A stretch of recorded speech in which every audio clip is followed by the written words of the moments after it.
Well, it's the 21st of October 2023 and we've come back after 3 weeks away in Japan at a fantastic trip, and the garden has been smashed by loads of storms and lots of rain, and everything is still growing like the clappers.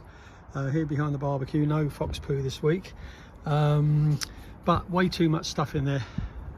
Yeah, I'm looking at videos and seeing other ones and thinking, well, maybe, you know, I don't want things to be in perfect lines, but and you know, I'd rather have a packed border than one with loads of bits of missing. So although it isn't right, it's my border, it's right as far as I'm concerned.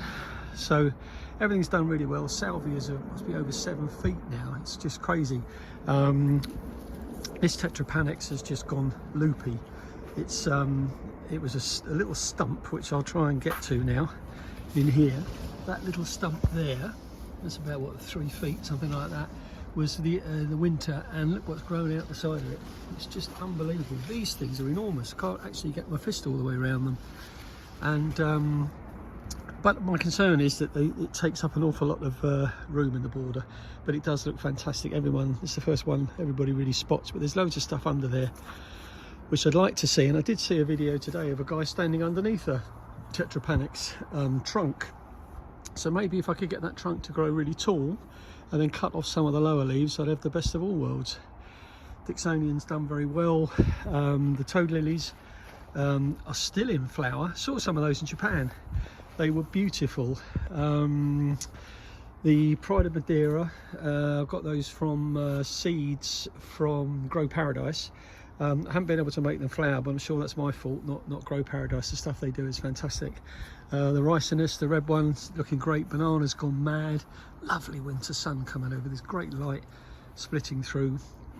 More lilies here. I'm hoping these are really going to self-seed next year, because I love seeing them popping up. I don't like everything in straight lines. I like a bit of disorder. Loads of cannas. Definitely going to put some yellow ones in next year. Same goes for the impatiens. But because I took them from Cutlers and they're all the same colour, the dahlias have been great this year. Colocasias have gone really well. The green Ricinus was great this year. Lots of stuff going on here, but again, this is a complete new border. This was only I only planted this up this year, so that's done really well. All the vegetables have been put away now, tomatoes and everything else. Then on the dry garden, I don't know, I keep looking at stuff on YouTube and half the people say cover it and then other people say don't. Some say take them in and some say don't. Haven't decided what to do yet. The solanum there is just crazy. That's actually grew a beautiful flower on it. In there, it's hiding its head at the moment, but it's such a striking plant. I'm definitely going to take seeds and get those done. Brugmansias have done really well. Again, more of the Pride of Madeira, no flowers, but I'm sure next year we'll get something out of those. The geraniums again from Grow Paradise, beautiful coverage of leaves but no flowers, and again 100% my fault, not theirs. Loads of cannas, massive Brugmansia there, that's about getting on for 7 foot tall, but I obviously need to feed that a bit more next year because I've got no flowers out of that one. Loads of sedum. The Enseti is fabulous. I'm really pleased with this. It's come on really well this year, and I love the way it pokes out of the middle of the border there. More cannas, the cone flowers, echinacea I think they're called. I wanted more of those this year, and I'm going to make sure I get more seeds going early next year. Everything else is still going well here.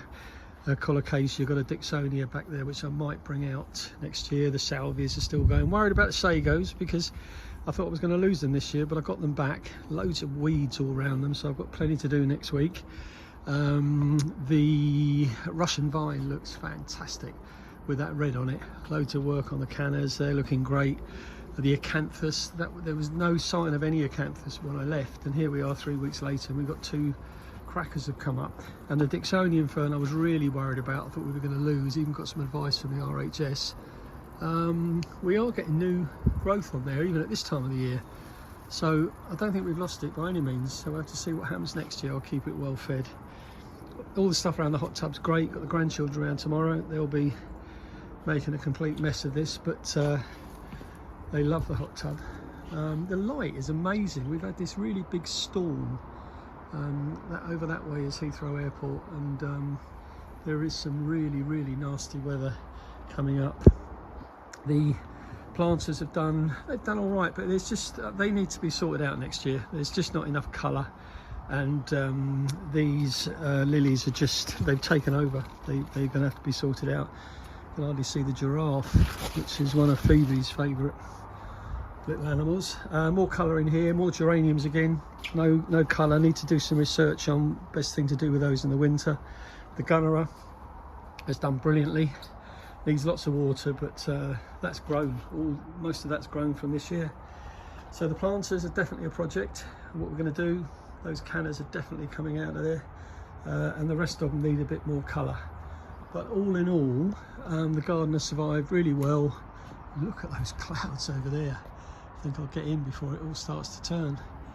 And I will do this again in November, but one thing I am absolutely certain about, I'm not going to do what I did last year, which is strip everything out, cut all the ricinus down, you know, cut everything back. I'm just going to let winter take its course. I'm going to wrap up what I need to wrap up, the sagos and so on, and then I'm just going to see what happens, because I think lots of the colocaceas and dahlias that I dug up last year and put back, I think they would have survived, because a number of them that I missed have done really well. So we'll have to wait and see how that works.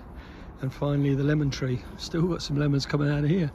One, two, got a couple there, and still more flowers and stuff coming. So I'm really enjoying my exotic garden here in Boston Manor.